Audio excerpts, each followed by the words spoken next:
Well, hello, Donna. How are you this morning? I am very well, thank you.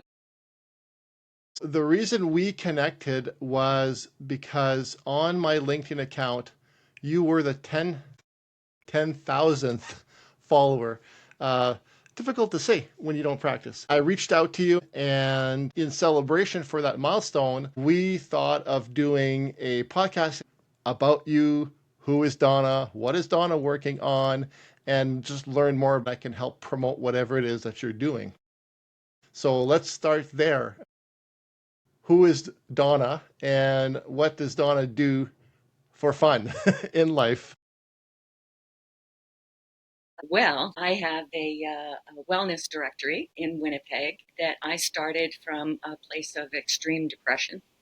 And it was a bit of a therapy for me. I had attended a body, mind, and spirit show in 2009. I found somebody that really resonated with me. And being in a really low place, this person really helped me get through a lifetime of issues. And I realized at that time that there was nothing on the internet, especially locally. All we had was the Body, Mind, and Spirit show once or twice a year. And I decided to build a site with all the people that I was coming across. When I had started the website, it was like they were falling out of the sky.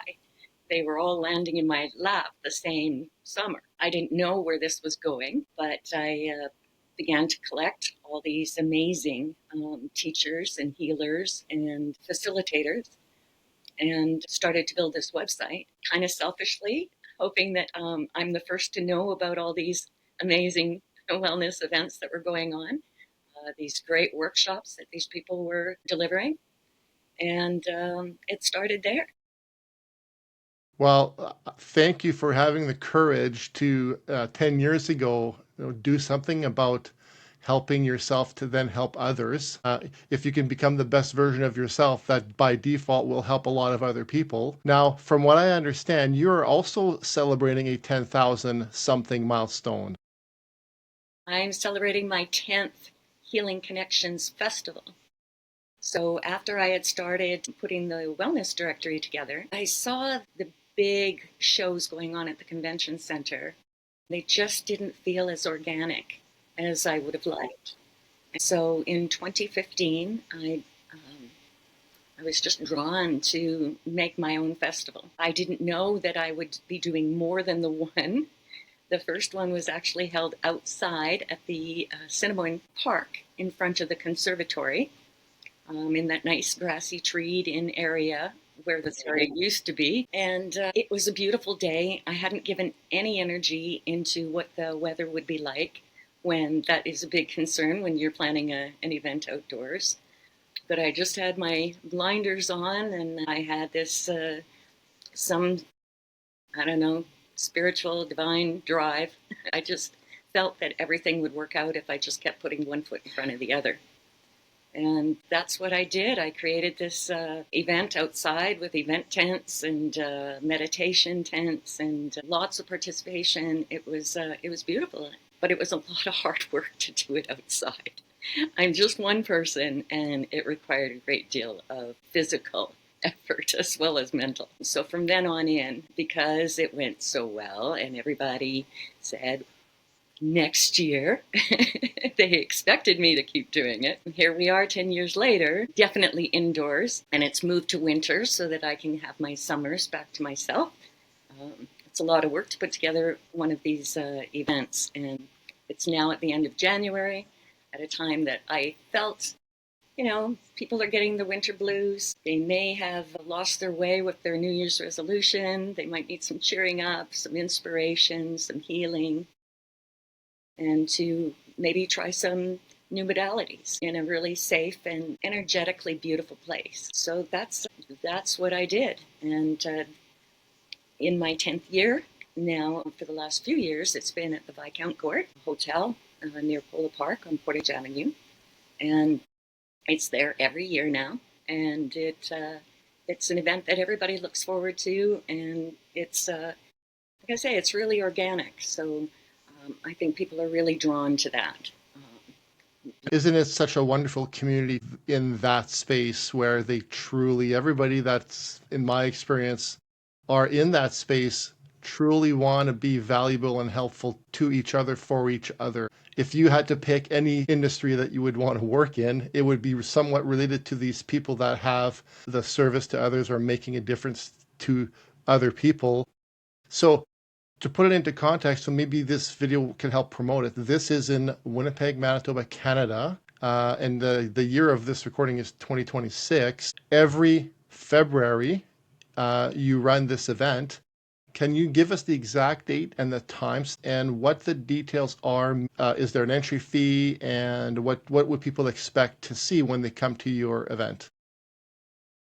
The festival is on February 1st. Sometimes it's at the end of January, but this year it lands on February 1st, and it costs $5 to get in.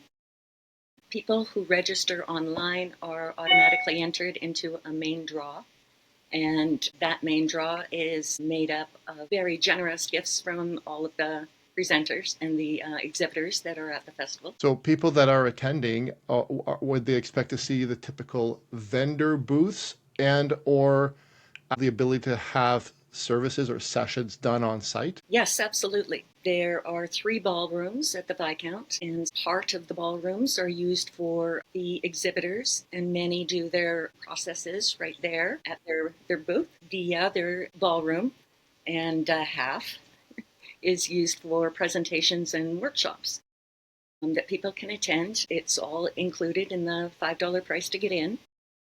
The first 50 people that come actually get a really lovely welcome bag that nearly all of the participants have added to. So they've got very generous gifts in these little gift bags that everybody gets. So you better come early, and they do.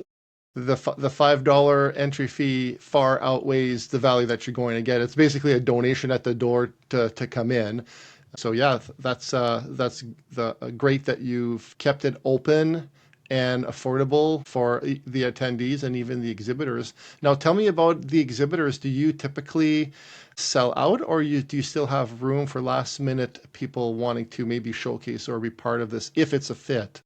I'm pretty sold out at this Okay. time. For future years, if this is something that you're interested in participating with or joining Donna's events, something to be put on a wait list or interested in exhibiting list would be a good idea to just connect with Donna.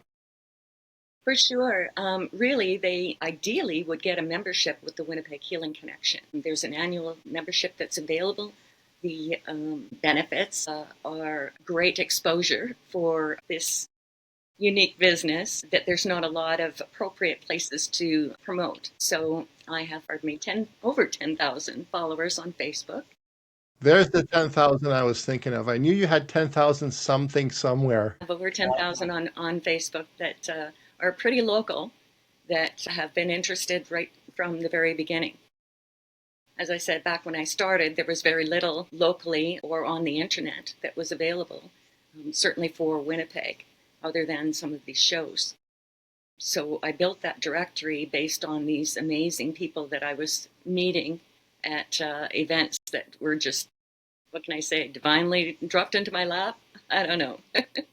But it was pretty amazing how it all came together. And like I say, it started with therapy and ended with this most beautiful community. You asked about would I want to be doing anything else. Well, there's been lots of up and downs, certainly technical difficulties with the website. And if you're ever going to have clients that are more understanding, more loving than the people that are in this directory, my goodness, the patience that they have had and the loving energy that they send my way when they know I'm in a difficult place, it has just been absolutely amazing. It is absolutely a labor of love. Yeah. Labor of love and a legacy that you're building. You're creating something so important, so valuable for communities. I love Winnipeg. And this is something that we don't have, especially at the time, we didn't have a lot of things that really embraced us and was just for us. There's so much clutter on the internet that this was something that, being local, they could meet these people face to face. That was one of the whole reasons for the festival, was so that people could meet these people that were in the directory face to face and ask whatever questions that they wanted. And it worked out really well. I think the trend is now more and more people are wanting to go back to the organic, in-person, authentic, face-to-face connections and conversations. There's just something magical when you bring people together that have similar interests that you can't really replicate over the internet. So, yeah, I think the future looks bright for not only the mass awakening of people in general, starting to question reality and starting to dig deeper into their own programming to see if it still applies to what they think is true. Events like yours help people find other people they can have conversations with and maybe get these unlocks or these activations to help them in their individualized journey, that everybody is here on their own journey, and everybody's contribution is so sacred and so needed. But people don't hear that. They don't feel it or see it. I think what you're doing, Donna, is incredible. If we can switch gears a little bit, what do you like to do in your spare time when you're not having to do these annual planning events, which I'm guessing would probably take way more time than people think? It does. It definitely does. It goes in waves. This past year, I had the website rebuilt from scratch, and this has caused some challenges, a whole lot of difficulties. But it's slowly coming along. Hopefully, it'll be something as hands off as possible to give me more time to play. I do play in the summertime. I usually go to my sister's place in northwestern Ontario, so I get into nature. I get in the water. I enjoy a book. Yeah, I'm big on rocks and trees and water. I spend a great deal of my summer doing that. I enjoy gardening, and yeah. Thank you for sharing about the nature. I mean, grounding and getting fresh air and sunshine and spending time. We spoke of authentic things. You can't get more authentic and real than in nature. I personally strive to do more of that, and what my wife and I actually like doing is waterfall hunting. So when we go in different locations, wherever we're at, we are always trying to find, okay, what are the closest waterfalls, and we seek those, and usually this involves a hike to get in to see them. It's a fun way to get out and about. So yeah, I encourage everybody to challenge themselves in getting out in the real world and just adventuring and being real. Donna, what are the best ways for people to maybe connect with you if they want to, join your group, or if you're on Facebook, you mentioned, or any Instagram? Do you have like a main website that people can go to and get all your information and connect with you? I do. The directory guide itself is winnipeghc.com. So Winnipeg, H for healing, C for connection.com. And they'll find all kinds of categories, modalities, practitioners. It's still getting the tweaks and the glitches out. It normally would have the list of farmers markets of city, like that, some inspirational places. But we haven't quite got there yet. We're focusing on the festival at the moment and getting all those glitches sorted out. It takes a little bit. There are presenter pages. There's you go to the website, you'll see the exhibitors that are going to be at the festival and the presentations and their topics and who's putting them on. So I think everything's right there at the site, whether it's the festival or whether you want to have a look through the directory and those professionals. Well, Donna, I want to thank you for doing what you do. I think it's very important work, and the collective community of people seeking and searching would likely appreciate having access to what you've done. So thank you for all of that. And thank you for being number 10,000 on LinkedIn. That's an incredible milestone. And I'm glad that I was able to share that with somebody as special as you, Donna. Thank you so much. Thank you for having me. Hey, I'm 10,000. Awesome. Okay, we're going to sign off, Donna. Have an awesome event this year. I know you will. Thank you. Thank you very much. It's my pleasure.